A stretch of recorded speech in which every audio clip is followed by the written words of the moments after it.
Então, bom dia, doutora Luciana. Em seu nome, eu cumprimento todos que estão aqui nessa roda de conversa.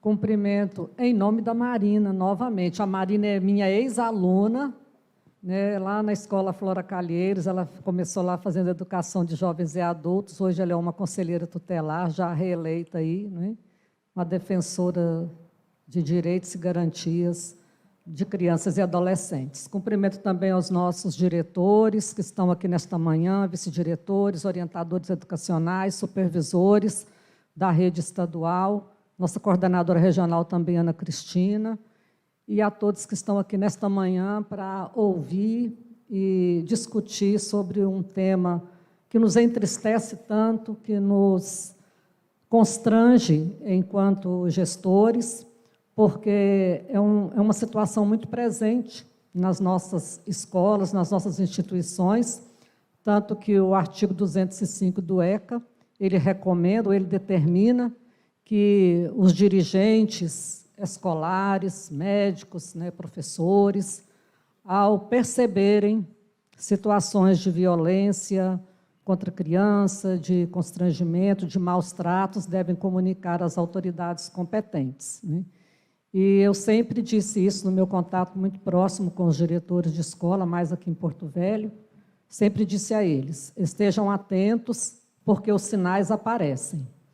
E acontece mesmo de, muitas vezes, em comunidades mais agressivas, mais violentas, com um público mais complicado, os diretores, às vezes, eles se ressentem, ficam temerosos de fazer uma notificação ou tomar uma providência e acabar sendo envolvido em um processo. Mas isso não acontece, tanto que nós temos aí um levantamento quadrimestral de notificações nas nossas escolas, temos fechado notificações de 2022, as de 2023 estão em andamento, no ano de 2022 nós tivemos 248 notificações em todo o estado. Eu creio que esse número é maior, porque, às vezes, não há o registro no sistema, mas as notificações que nós temos, nós registramos qual a providência foi tomada. Então, está lá, por exemplo, Alta Floresta, tantas notificações, em que chamou o Conselho Tutelar, às vezes comunicou a Vara da Infância, às vezes, aqui em Porto Velho, foi direto ao DPCA, né, são vários encaminhamentos, mas nós temos, de 2022, 248 notificações. E eu gostaria de compartilhar aqui duas experiências sobre o perceber quando uma criança está sofrendo algum tipo de violência, seja sexual ou mesmo a violência doméstica. Quando eu fui diretora da Escola Flora Calheiros, tinha uma menina na escola, uma adolescente, ela estava no 6º ano. Era uma menina muito querida, comunicativa, era a primeira aluna da turma, e sempre perto de todo mundo, e ela ia muito na minha sala, ia lá, oi, diretora. E ele conversava, sempre sorrindo, e com orientadores e professores, era a querida da escola. E nós nunca percebemos nada. E tempos depois, ela, por ser uma excelente aluna, eu fiquei sabendo que ela tinha passado no vestibular da Unir, estava cursando matemática, e ela se tornou uma professora de matemática da nossa rede, fez o concurso, passou, né? E depois desse tempo todo, é que ela disse que era abusada pelo pai o tempo todo que ela foi aluna da nossa escola. Então, eu me culpei no sentido de que toda essa proximidade dela, sorrindo e querendo estar perto da gente, de repente ela queria falar e não teve essa oportunidade. Das vezes que ela entrou na minha sala, eu parar um pouquinho e falar, e aí, fulaninha, está tudo bem? Como você está? Né? E o pai ia na escola, a mãe ia na escola, eram os pais queridos. Né? E hoje, do que nós ficamos sabendo, que ela contou, até a própria mãe sabia dos abusos cometidos pelo próprio pai a vida toda, até que ela completou os 18 anos, passou no vestibular, saiu de casa, aí ela mesma foi proteger a mãe também de uma série de violências. É uma situação que nós temos que estar atentos. Aquele aluno que, às vezes, ele não diz nada, mas ele está lá rondando a sala do professor, ele está entrando na sua sala, vai na sala de orientação sem motivo. O aluno ele detesta a sala de orientação, né, porque ele só é chamado lá para receber uma advertência. Mas quando aquela criança fica se aproximando, pode conversar, puxar um assunto, como nós tivemos aqui as orientações, tivemos também anteontem uma formação com a psicóloga lá do TJ, nos orientando sobre essa escuta, né, especializada. Nós não fazemos uma escuta especializada, porque não somos especialistas, mas podemos ouvir, né? E uma outra experiência positiva, aconteceu há poucos dias aqui em Porto Velho, uma diretora de escola, ninguém mais está usando máscara na escola, né? Está liberado. E aí, todo dia, parece que um menininho ia lá de 8 anos, no segundo ano, pediu uma máscara na secretaria, porque tem estoque de máscara. Está gripado, então nem temos aí. Tia, me dá uma máscara. E aí ele entrou na sala da diretora e pediu, diretora, me dá uma máscara. Ela falou, mas por que você quer máscara? Você está gripado? Não, é porque eu estou com um machucado aqui, não sei o quê, né, no rosto. Ele queria cobrir aquele machucado. Aí ela perguntou para ele, mas você machucou aonde? Ele falou, 8 anos. Não é porque lá na minha casa tem muita barata, a barata me mordeu. Aí ela, aí ela foi puxando o assunto, né? Aí tem. E aí conversa. Resultado, este aluno, ele estava sendo abusado pelo padrasto, com consentimento da mãe. Ela acionou, a diretora acionou os órgãos de proteção e os avós, ele perguntou se ele tinha alguém, ele disse, eu tenho meus avós, que eu quero ficar com eles, né? E aí os avós foram chamados na escola, que esse menino abraçava os avós, né? E feliz porque... E ali mesmo, na escola, ele já não retornou, como foi o caso que a nossa palestrante colocou. Dali, já foi decidido que ele não voltaria para a casa dos pais, ele já foi para a casa dos avós, já foi providenciada uma matrícula próximo da casa dos avós, e o menino estava com o corpo todo marcado, dessa manchinha aqui, que ele queria uma máscara para colocar, né? Então, a importância, diretores, colegas de trabalho, da Secretaria de Educação, a importância do nosso olhar. E a escola é uma rotina muito pesada, nós corremos tanto, é na entrada, é na saída, é um problema, é o pai que chega, é a indisciplina, e às vezes nós não temos esse tempo de observar, mas os sinais estão diante de nós.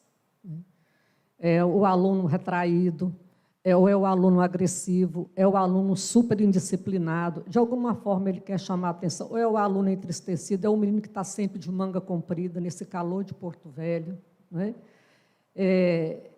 É aquele pai grudento, né? Tem uma história também do pai que ia levar a filha na escola, ele fica lá do lado, na fila, espera a menina entrar, vai na porta para ver onde ela está sentada, ele é o primeiro a chegar para buscar, né? Então, são situações que nós temos que observar os familiares. Isso aí eu percebi, esse pai não quer que essa menina converse com ninguém, porque ele chega junto com ela, deixa ela na porta da sala, vê o lugar e volta para buscar. Às vezes aparecia até na hora do intervalo para saber se ela tinha merendado. Então, os sinais estão diante de nós. O aluno, quando está na nossa escola, o Estado é responsável pela segurança dele, pelo bem-estar dele. Nós temos as leis que determinam o que nós temos que fazer e temos as leis que nos amparam também, como ficou muito esclarecido aqui. E nós não podemos ter esse medo e esse receio. O orientador educacional, o psicólogo, algumas escolas nossas têm o psicólogo, algumas têm assistente social, e os diretores e os professores. Falando também agora um pouquinho, doutora, rapidamente, sobre o assédio e o abuso que acontece dentro da escola, né? Porque nós temos esses casos também. E eu sempre brincava falando sério com professores, né? Professor, põe a mão para trás, para com essa história de estar andando no pátio no intervalo, abraçando menina. Não há essa necessidade, não há essa necessidade. Você pode demonstrar atenção, demonstrar afeto, mas essa história de estar agarrando a aluna, beijinho para cá, beijinho para lá, esse toque, a proximidade, infelizmente, né?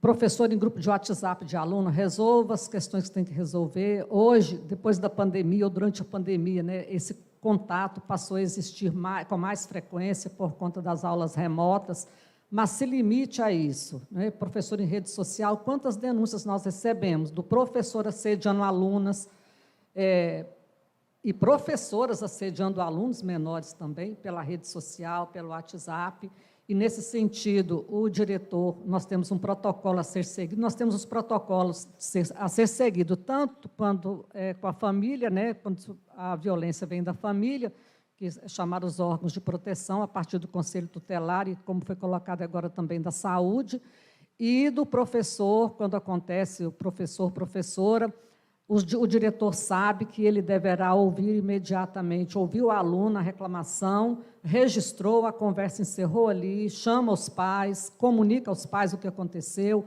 ouça o professor, tudo com registros. Esse professor, independente se foi provado ou não, ele já é removido da escola imediatamente, ele vai para um outro setor e abre-se uma sindicância administrativa e a seguir também um PAD. Sempre que tem uma denúncia de assédio, ele é transformado num PAD.